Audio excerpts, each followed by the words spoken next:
Across the globe, our most treasured areas of natural beauty have been turned into national parks.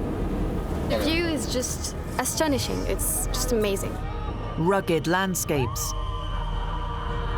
that inspire adventure.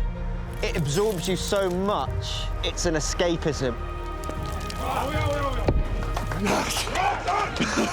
Where history and heritage meets nature and wildlife. In this series, we take a tour of the world's greatest national parks. From the air. The perspective that you have in exploring these environments, feeling so small, is truly unique. Within each episode, we dive into a new country to reveal the culture and character of their parks and meet the people on the ground, preserving them for future generations. It's definitely a privilege to be able to stay in a place like this. Time is different somehow.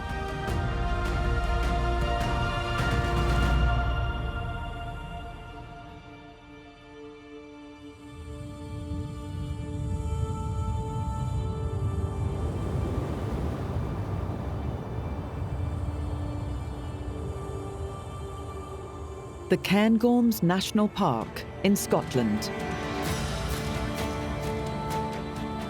Covering more than 4,500 square kilometres. Nearly half the park is considered wild land. The largest area of high ground in the United Kingdom, it offers a slice of the Arctic at its heart. A place where ancient forests meet tranquil lochs. Rivers cut through mountains and ravines, bringing pure waters into world-famous distilleries. Where a vibrant Highland culture offers colour, character, and a deeply proud heritage. A rugged landscape intertwined with wildlife, culture, and community.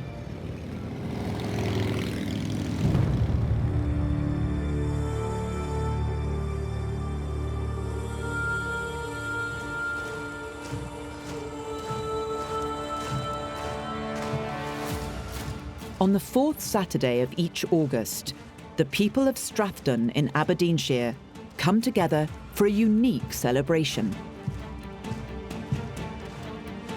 Founded in 1823, the Lonach Society was born to fulfil a special mission: preserve Highland culture.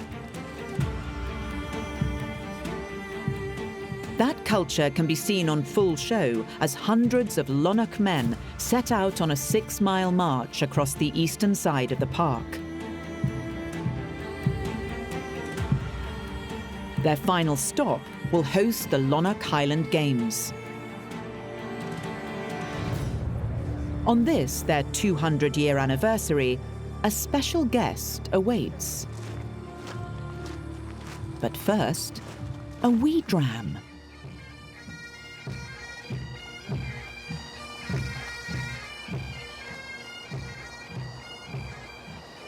This is the only Games in the world that has the March of Highlanders beforehand. We do a mile to the dram. After all that, we're very inefficient. At the helm is the patron, Sir James Forbes. The founding mission was the preservation of Highland dress and ways and the promotion of loyal, peaceable and manly conduct. We kind of downplay that one a bit. Well, I'm incredibly proud. It's a great honor to be the patron. The very fact that it was my great-great-great-grandfather who founded it, that's not a lot of greats for 200 years. So it's an indescribable feeling to lead the march. So we were founded to preserve Highland dress and ways, which, if you think about the history of Scotland at that time, there was a very grave danger of Highland dress just dying out. The Battle of Culloden in 1746 marked the end of the Jacobite Rebellion, a series of uprisings attempting to restore the Catholic Stuart dynasty to the throne that James VII of Scotland had lost in 1688. To ensure no further troubles, the British Protestant government brutally dismantled the clan system and suppressed Highland culture. Tartan was outlawed.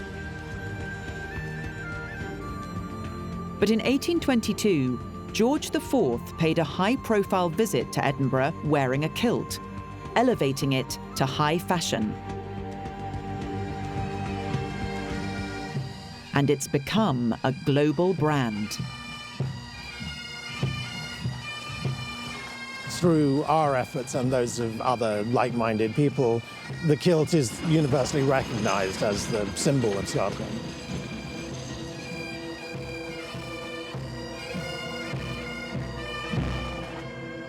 For many locals, it's a deeply personal and emotional affair.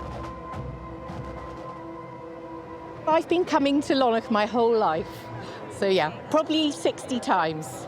Every year you get that, excitement and the sound of the pipes. You feel, very Scottish and, patriotic. The Lonach Highlanders are unique. But I've been coming to the Lonach gathering since I was a boy. I'm now 72. My father was in the Lonach Society. I was in the pipe band with several of his brothers.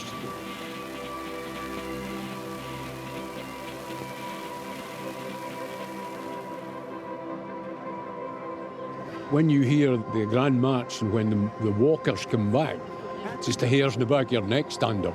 It's a fabulous feeling and something I look forward to. Get quite emotional about it, actually. Sorry. As they approach the arena, the anticipation is building. For me, these Highland Games are the most special.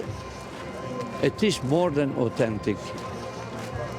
The celebration, the coming of the Lonach men,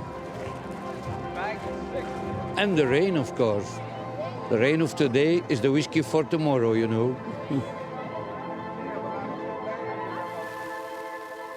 Traditional so-called heavy events, such as tossing the caber and the hammer, take place in the centre, as pipers, dancers and runners buzz around them.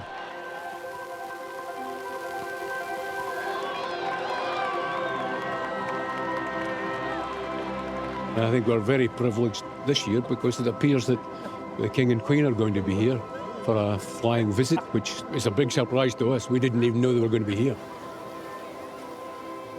News is filtering through that the King is close.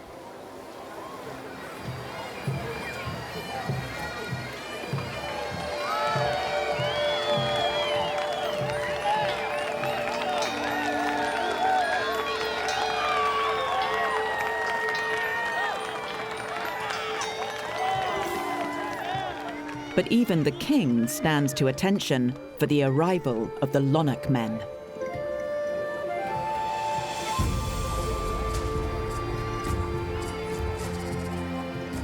King Charles is continuing a long-standing royal presence at Highland Games. The late Queen Elizabeth was a regular at Braemar, a gathering first visited by Queen Victoria in 1848.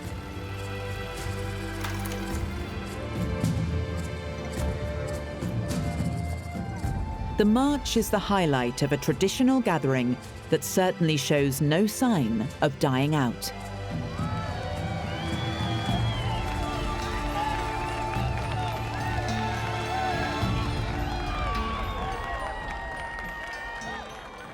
The park is packed full of gatherings and cultural events. 50 kilometres due west, a very different, younger tradition is getting underway in Aviemore.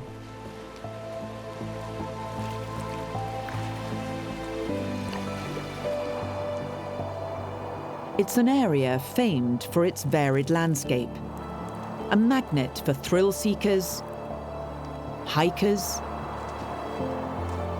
and skiers. But today, it's been taken over by bikers.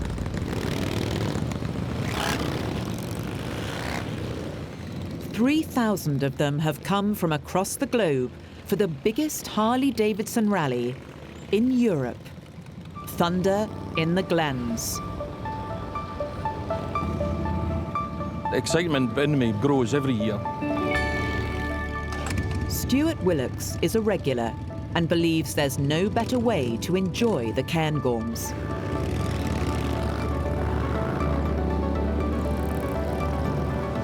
I mean, a car's fine, but you don't get any sort of feeling.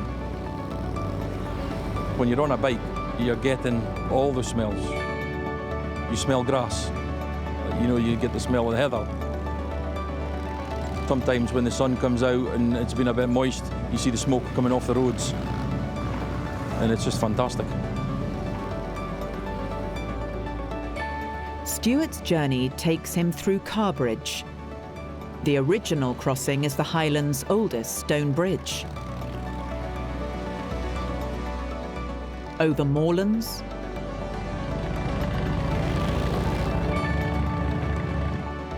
through the ancient forests of Rothiemurchus,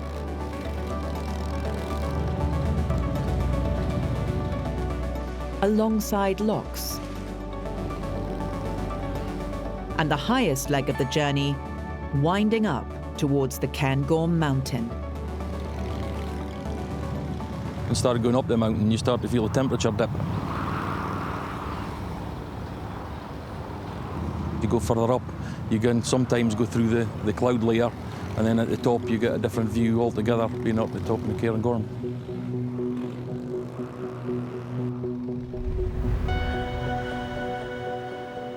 The iconic Cairngorm mountain and plateau rises above Aviemore and forms the heart of the national park. After Ben Nevis, the next 5 highest peaks in Scotland are right here.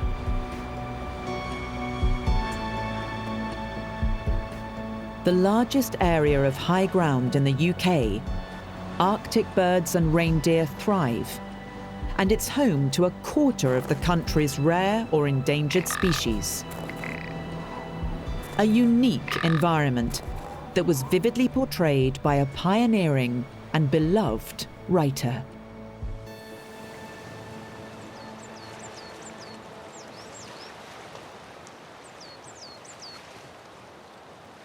Merrin Glover was the first writer-in-residence of the national park. It's a landscape that inspires her creatively, but having grown up in the shadow of the Himalayas, it wasn't love at first sight. When I first came to Scotland, what people here called mountains didn't really impress necessarily, particularly when I was first experiencing them in mist and rain and midges. My whole journey into the Cairngorms was one of gradually exploring them and over time coming to recognise how extraordinary they are. Merrin's book, The Hidden Fires, A Cairngorms Journey with Nan Shepherd, is an ode to a writer who's synonymous with these mountains. Shepherd's now celebrated text, The Living Mountain, draws on her hill-walking adventures.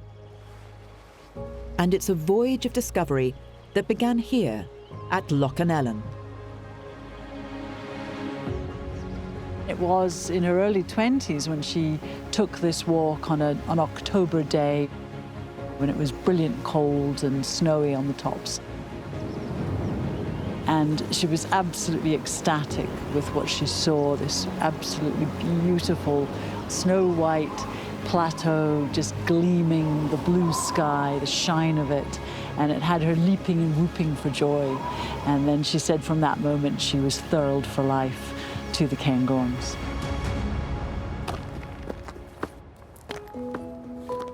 Nan's vivid and immersive accounts inspired Merrin to follow in her footsteps.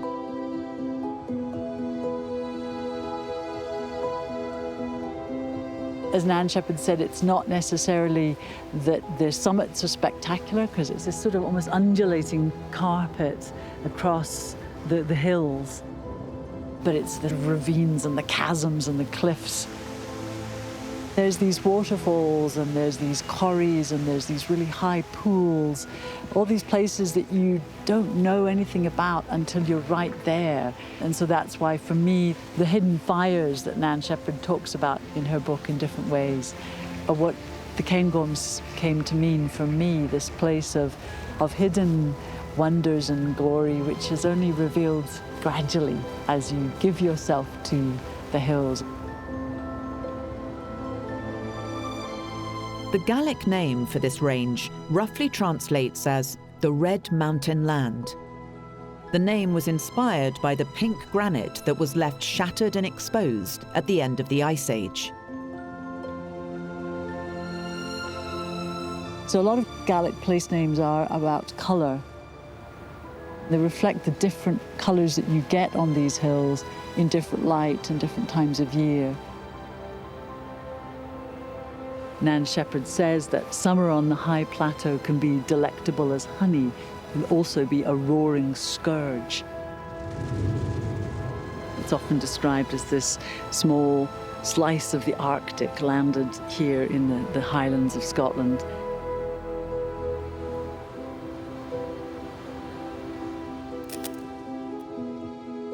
Despite writing the manuscript during the Second World War, Shepherd remained largely unknown for decades, until she self-published the book in 1977.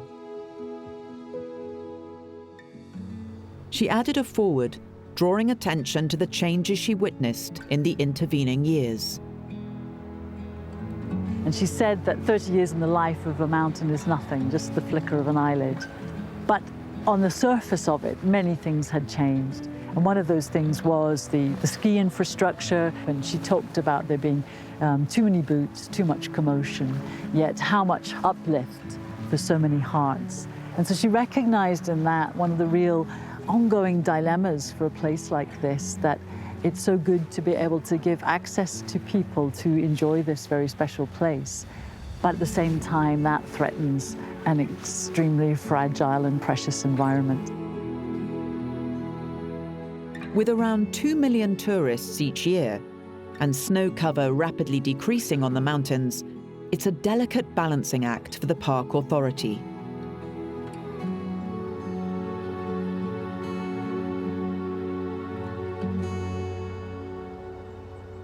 But many in the park are tackling the climate emergency head-on.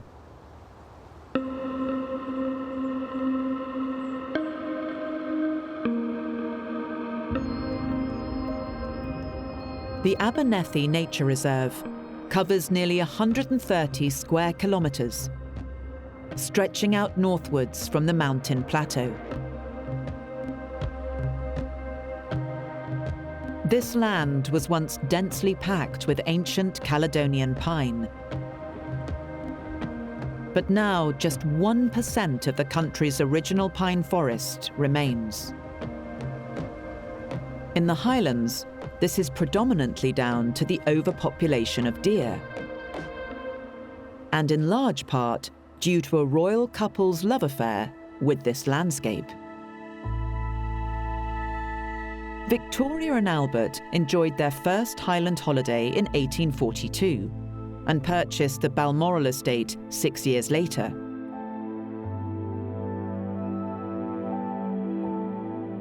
They loved the sporting lifestyle, and Albert was a keen deer stalker. It sparked a new fashion as the prestigious looked to emulate the royal couple, creating large sporting estates and, in some cases, collecting their trophies. Encouraged to breed and left sedentary, deer overgrazed on young saplings, leaving the classic bare hills that many now associate with Scotland. The trees, they've been so overgrazed that they just can't come back up and start to heal themselves without us stepping in and having to limit the deer. Jack's heading out onto the reserve.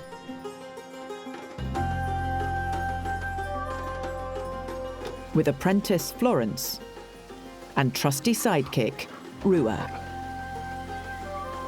He's a deer stalker for a project called Cairngorms Connect. In terms of scale, it's unique. So it's the largest conservation project in the UK. A partnership of 4 big landholders. Their mission is to regenerate vast areas of peatland, wetlands, rivers, and forests. It's a bold 200-year vision that will completely transform this landscape, with forest regeneration at its core. This requires the deer population to be reduced to a more natural level. So the way that deer graze is they're very selective feeders. So if a deer was here now, it would basically be taking off these flower tips from the heather very selectively, and it wouldn't be in any of these grasses and sedges, which are very nutritionally poor. And that's why eventually, when that goes on and on and on, those flowers will disappear and you end up with quite a uniform landscape with a very limited number of plant species in there. With the wolf hunted to extinction by man around 300 or 400 years ago, Jack and Florence have taken on the role of predator.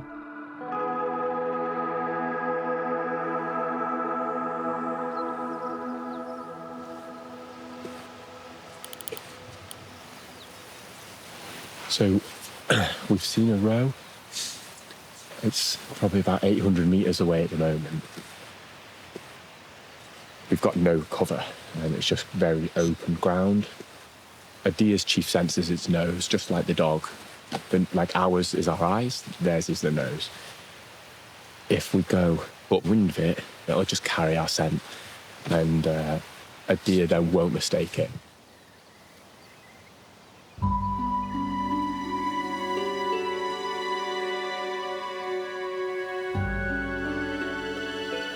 So me and Flo managed to stalk into within range, managed to creep into it, and then it unfortunately kind of caught our wind and disappeared down the glen, which happens.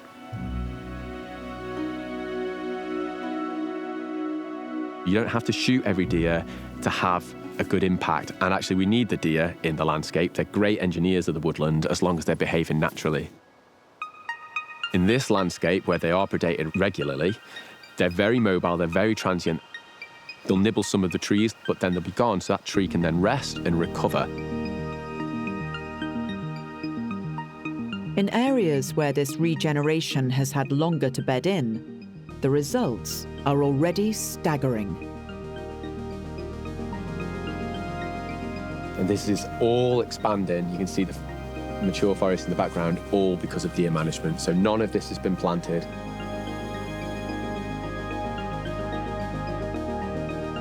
And fixed point photography demonstrates the profound impact this deer management has over a longer period of time.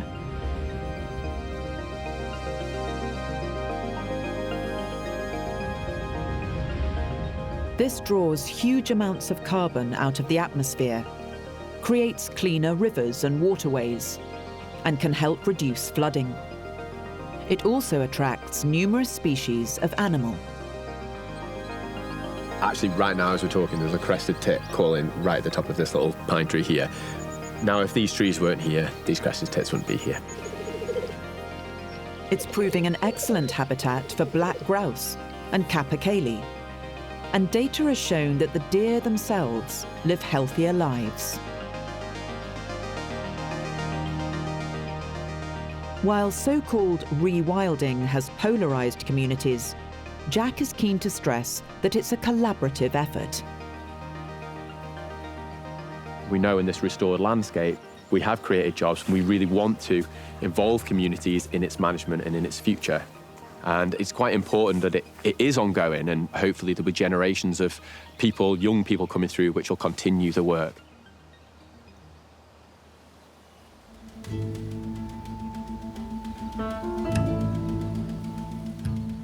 In the Mar Lodge estate, near the centre of the park, archaeologists are digging into the lives of hunter-gatherers who once roamed this ancient landscape.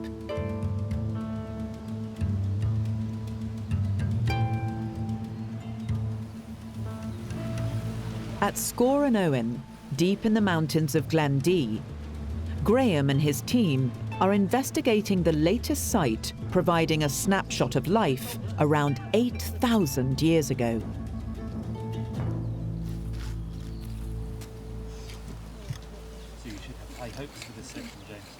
It's important to stress that this landscape would have looked quite different. We now look at this and see the classic bare hills of the Scottish mountains.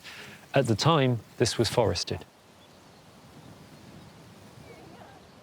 The team are finding small segments or flakes of ancient stone tools buried in the peatland and bogs.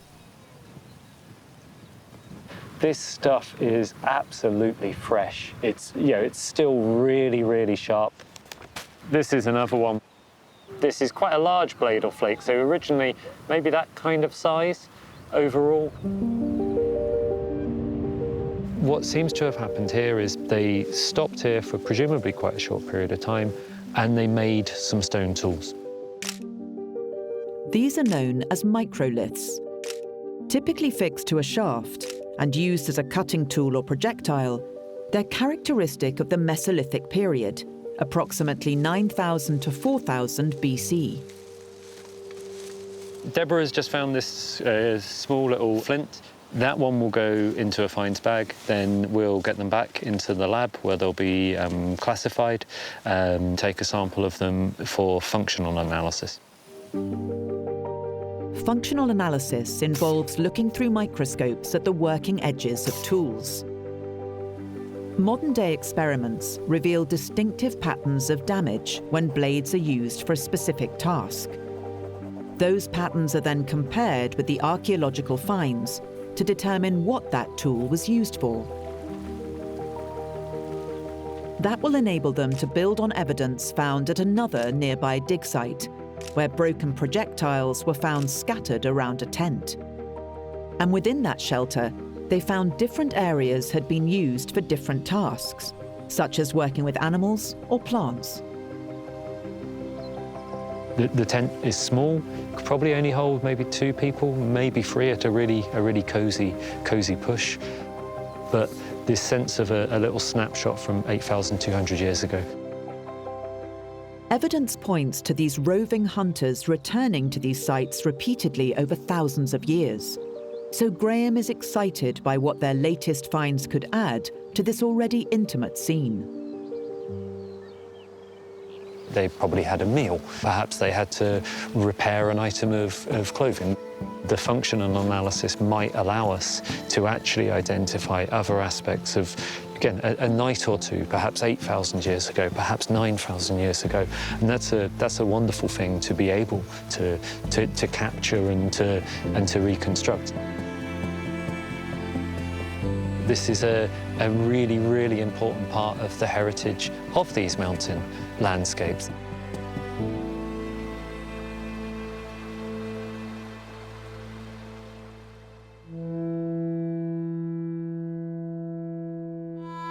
Down the ravine, and just a few miles away on the Mar Lodge estate, another archaeological site is demystifying a more recent history.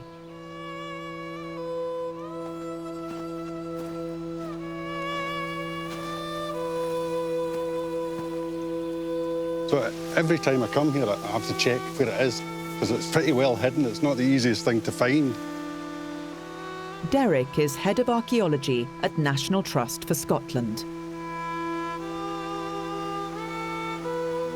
I just love it because of the position and the stone and the river being right by. The pine trees are here as well, the Scots pine, and it gives that feeling of being hidden away. That was very much the intention.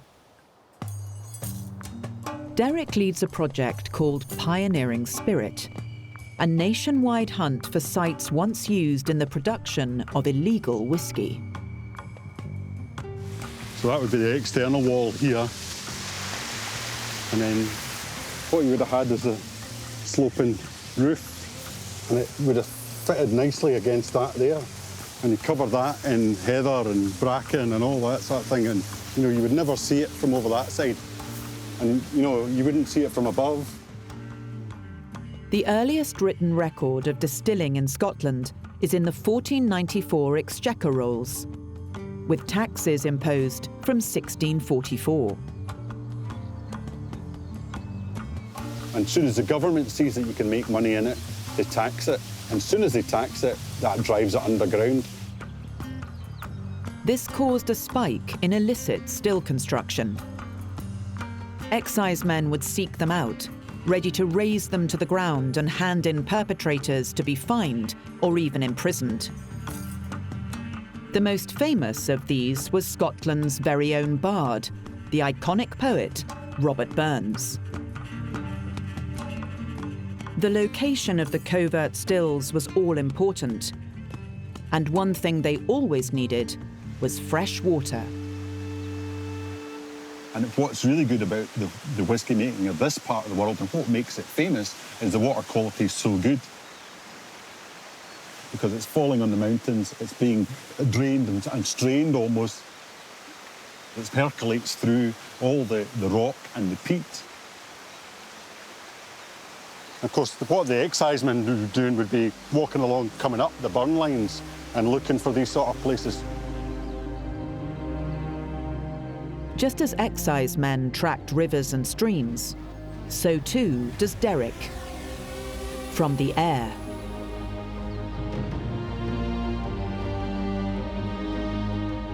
So we've been using our drone to map sites and to do 3D models of them. They've unearthed the remains of 7 illicit stills on this estate alone. And photogrammetry has provided a whole new perspective. It also shows how nicely tied into settlement sites they are as well, usually in quite close proximity to our township.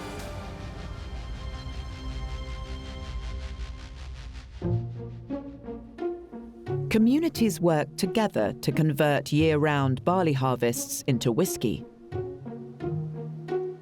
And without an aerial perspective, excisemen like Robert Burns faced an almighty task. You've got all the kids who are out looking after the sheep and the cattle, keeping an eye out, and they'll warn you. Over the centuries, effective systems of warning were refined, using fire, smoke, and flags. You've got to transport the stuff, so you've got to get that stuff to market. So you need then other parts of the community to get involved. Clergymen were known to assist by storing Scotch under the lectern or pulpit.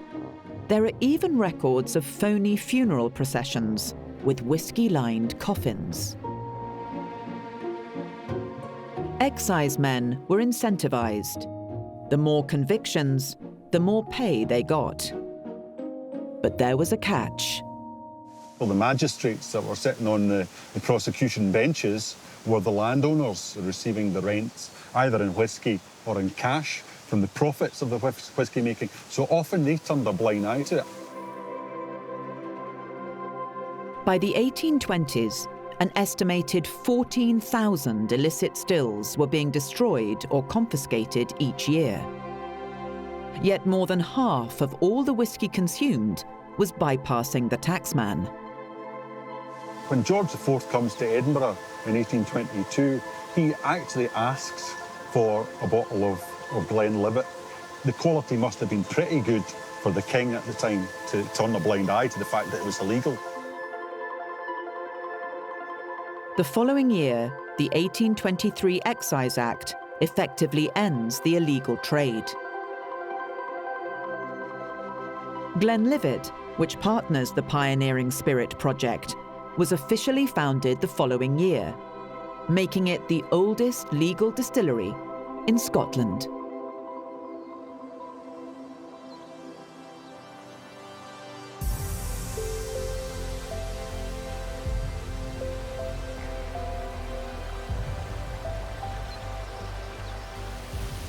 With its deep whisky-making heritage, the Highlands are world famous for Scotch, and the national park boasts 6 distilleries.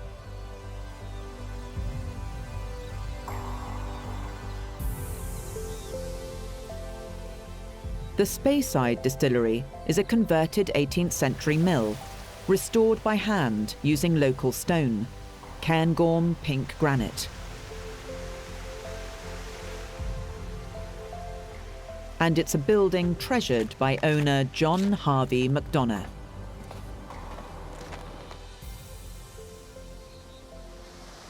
Our brand name for the whisky is Spey, so it's very synonymous with the Spey River, with the Spey Valley, and this particular distillery, because of its, long history and heritage, it's perfect. We think as a boutique artisan distillery, which reflects the Harvey's family history.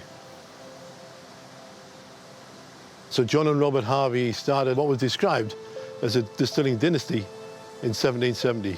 So it's a long family history, and I'm very proud of my grandfather and the heritage and the history that goes back there. John has taken on the mantle, and Spey whisky has become a popular brand in a highly competitive market. More Scotch is drunk than American, Japanese and Irish whisky combined. That's thanks in large part to the water. It's very close to the source of the River Spey. So the River Spey is renowned for its purity and the vitality of the salmon. So the salmon can only thrive in the cleanest waters. It's the mountains themselves, the hard granite stone, which keeps that water pure and clean. And at this stage of the river, there's very little chance of contamination. With its low mineral content, the Spey is known to produce a smooth, mellow finish. How that water is then used determines further flavouring. The fermentation period of the whisky before distillation is long. It's 120 hours. It's longer than most other distilleries. And it gives us what we think is a lovely sweetness. The clear liquid that comes off the stills and into the spirit safe is then placed in cask barrels, which influence colour and flavour.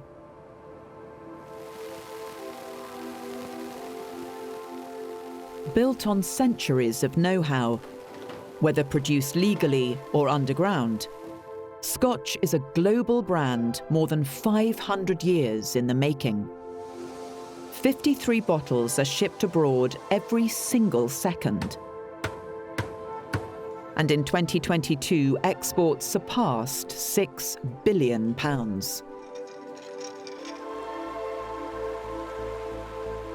We have to thank the National Park and associations like the Spey Fishery Board that make sure that our natural resource, the water, the mountains, are always in good keeping, are protected for generations to come.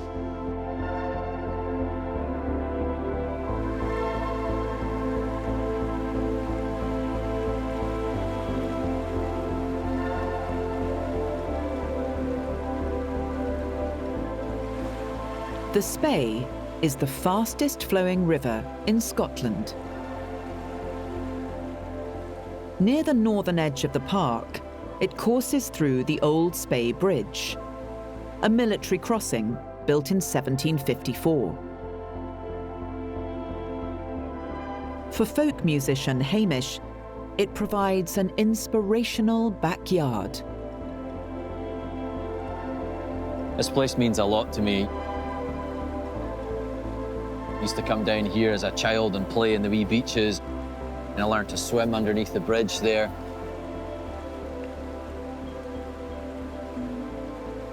And it's actually a place where now, as a professional musician, I actually often come down to write music. It's got a beautiful sound and a beautiful echo.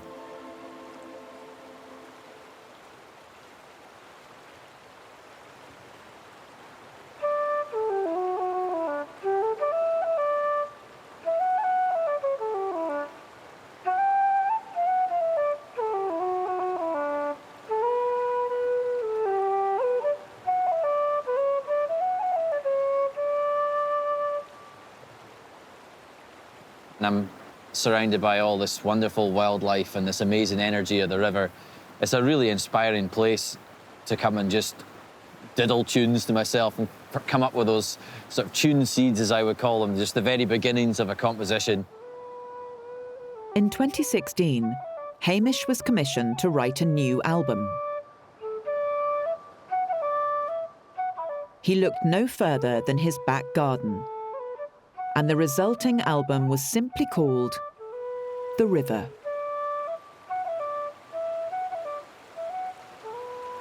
And so that was a really wonderful thing, to start looking at all the nature, heritage, stories, everything connected with the River Spey. It's been a soundtrack to my life. I sampled some of the sounds of the rivers, like the sound of the heron call. There was some ghostly stories, and there's tragedies as well. It's a very famous river for salmon as well, especially this very spot where I'm sitting. A famed fly fishing cast was invented here and is aptly called the Spey cast. I wrote a piece of music for the Spey cast because I thought it's one of the most distinctive and famous international things to do with this river. I feel it's something that needs to be quite cheery and needs to reflect the kind of movement of this kind of reverse double Spey cast that these fishermen do with their fly rods. The style of the song reflects a very traditional form of folk music that evolved in this area, which is known as Strath Spey. We play it in a very particular kind of way here, where it's kind of quite flamboyant and spiky sounding and jumpy, maybe a bit like the river itself.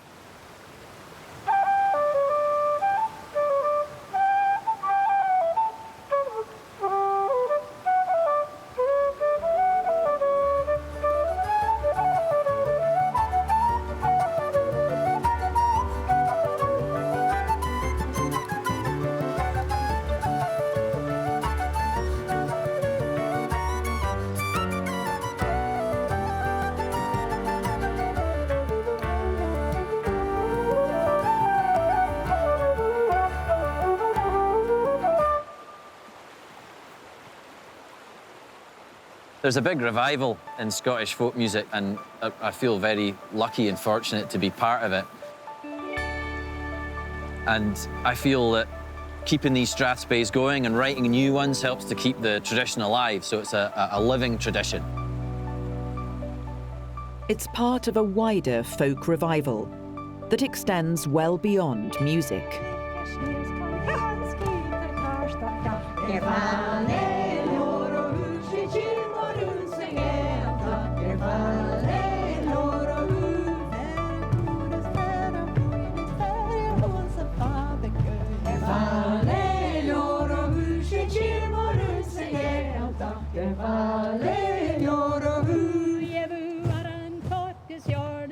Sheila Mackay is leader of the Badenoch Walking Group.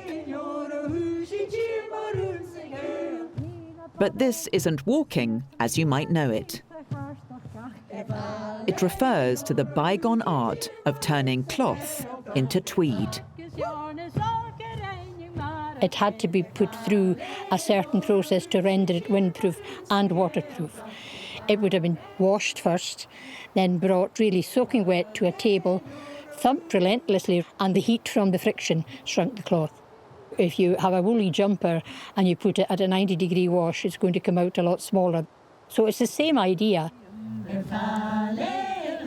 Traditionally, women's work Singing helped lighten the load and pass the time.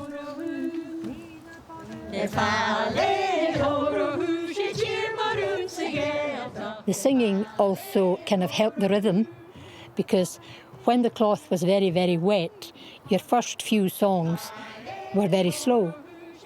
But as the cloth dried out and got lighter, the songs became faster. They're very old songs dating back to Jacobite times. Songs that were never written down, so it was an oral tradition. The National Park is a vibrant hub of cultural activity, full of events designed to preserve and celebrate Highland heritage. It's embedded in the landscape, but with people very much at its heart.